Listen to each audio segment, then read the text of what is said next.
Hey guys, it has been 100 years since I last posted a video. So today I'm gonna do a monthly fragrance update for May and April. I'm gonna start with April just because for May time, I can't believe it myself, I only purchased one fragrance. I think that's like the first time ever since I started collecting perfume. I'm kind of proud of myself just because I'm not trying to buy into hype. I'm trying to do my research and really think before I buy. But anyway, so for April, I purchased this amazing fragrance. No, it's like a body spray, right? And it is by Lush. It's called Let the Good Times Roll. Now, somebody months ago had told me, like, try this and layer it with Parker Rabanne Pure Excess. Just because I was saying in Pure Excess, you can't really smell that popcorn note. You can, but it's not as heavy. And so somebody had told me to buy this, and guys, Lush Cosmetics, you know that store, whenever I pass it, it just always makes my eyes water. And whenever I do enter it, I'm always overstimulated because it's like crowded, the smell just makes my eyes water, there's like kids like playing the little bath bombs and it's just too much. And I know that they have like a very popular limited edition scent called Snow Fairy, so I need to try that because a lot of people adore that. But anyways, I sprayed this and it was a love at first sniff. This is a body spray, guys. It smells exactly like buttery popcorn, but it really does last, surprisingly.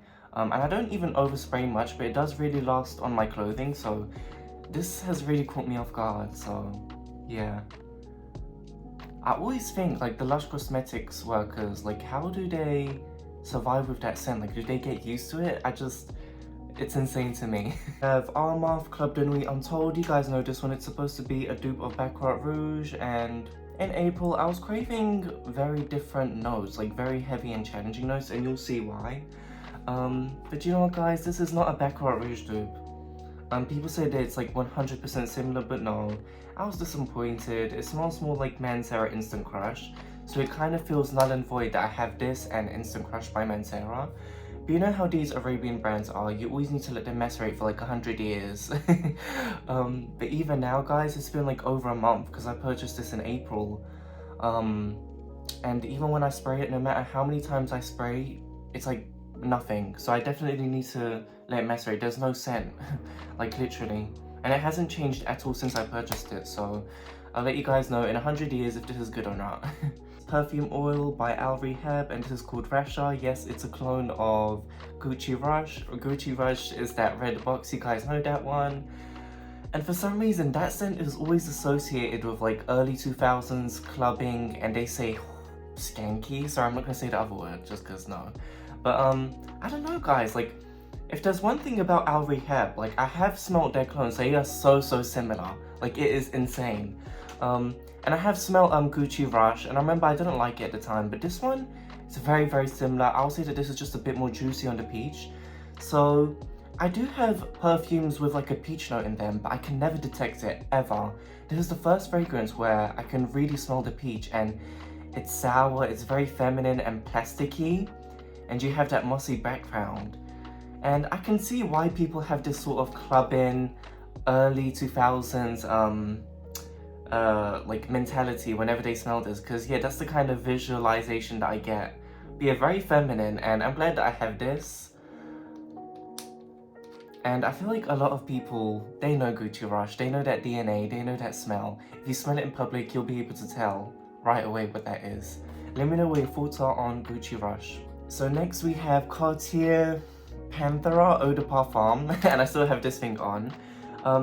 And there's something that I want to talk about, guys, and you know perfumes, like I'm a perfume maniac, I collect a lot of perfumes, but do you guys feel like your perfumes kind of evaporate? Because I sometimes look at my perfume collection and I think, wait, like there's no way I did that many sprays, like it's so new, and yet there's like a dent. Like even with this one, I haven't done many sprays, but it's kind of disappeared. That's really bizarre. So I wonder if like it evaporates. And I feel like it usually only does it once and then it stops. But anyways, yeah, that's just a little thing that I've noticed. So guys, this is why I say that I was like in a strange mood, because I was craving that feminine, vintage, very challenging smell. Because if you're a perfume maniac and you want to develop or improve your nose, I feel like these are the best scents to smell. You know, Gucci Rush and this type of DNA, Chypre floral scents, because they really help you with your nose and just like developing in certain notes, and you appreciate certain accords as well. This one, I wanted it, it was on my wish list for the longest time, and it's supposed to be very old money, classy, feminine, and it absolutely is. The notes are completely challenging. It's like strawberry, dried fruits, rhubarb, some random weird stuff, and like mussy stuff. And do you know what, guys? I don't love it, but I don't hate it. Like, at the moment, I'm just not, it's not really for me, but I am glad that I have a chypre floral vintagey smelling perfume in my collection, because I feel like that is something good to have in your arsenal anyway. But everything is blended. You can't smell, you know, specific notes. Like, everything is blended. And, you know, if you're not a perfume maniac, you will easily smell this and think that smells bad. Like, you know, that smells like old granny. But in your life, you have definitely smelled a woman who is bougie and she passed you on the street and she smells exactly like this. I'm sure you guys know this DNA. And I'm not sure if you can see the bottle, but it's actually a penthere. Can you see? Can you see? But yeah, I really like the bottle. It's very cool. I think there's also like an eau de parfum version that a lot of people love. But yeah, this one, big following and people love it, but not really talked about enough. I would only recommend you buying this, guys, if you really like chypre, floral, vintage, old DNA, you know, like Estee Lauder, Poem by Lancome, Shalimar, things of that nature. You'll probably like this. Now we're moving on to May, and I'm just gonna start off with these silly little samples that I have. So this is by Diptyque.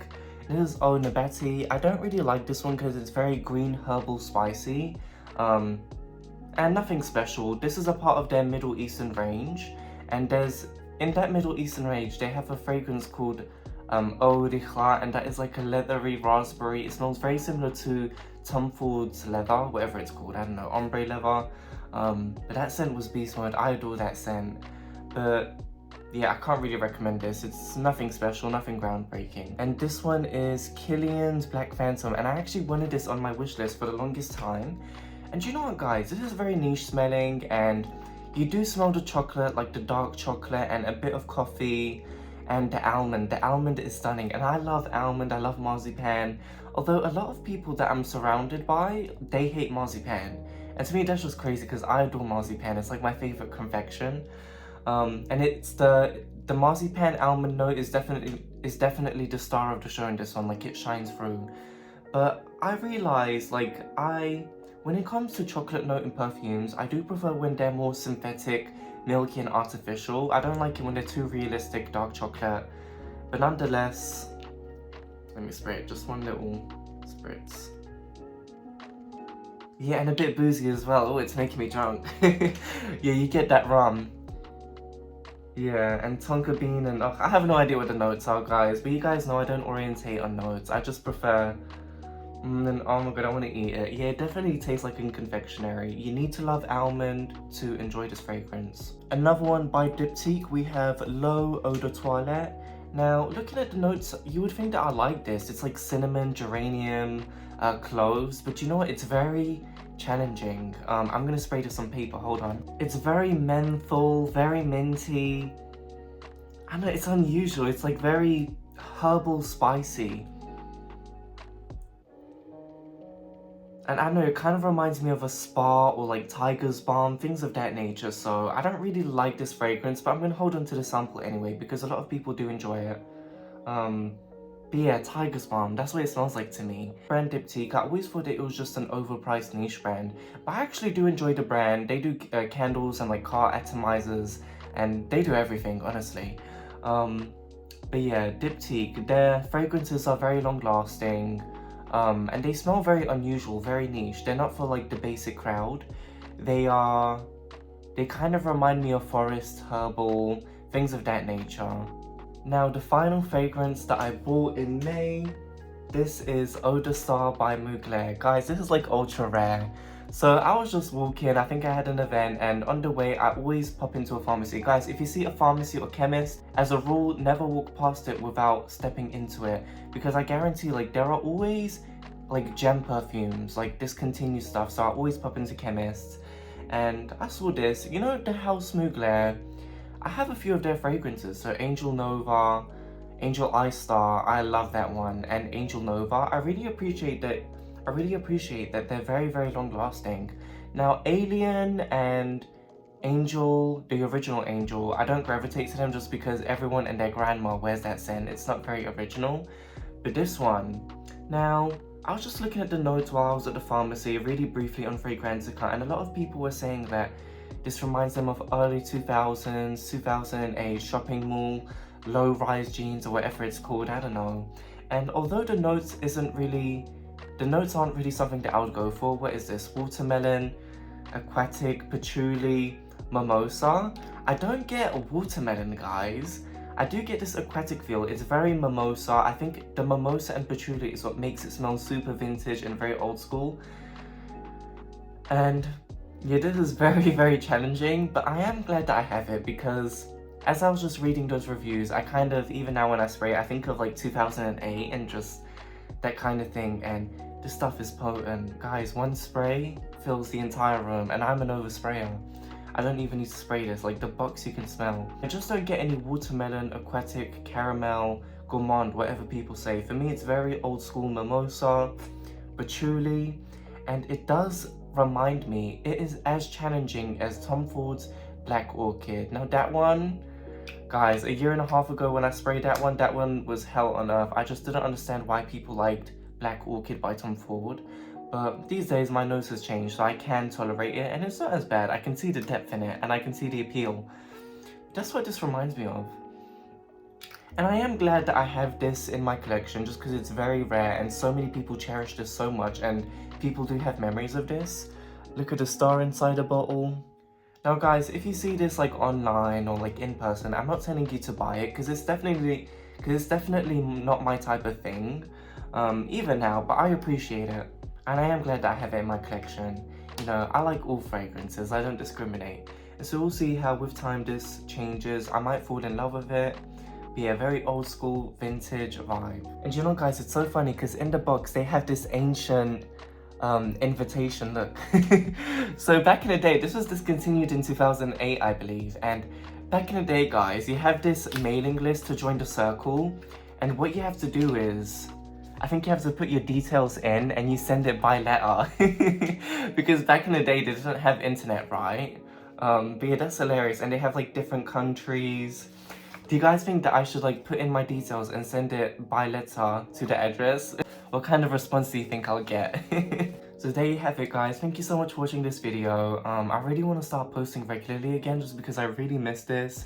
And I'm so happy that I tapped in today, you know, with the energy to record this video, and I'm so happy. And let me know what your thoughts are on these fragrances. Bye guys, have a nice day.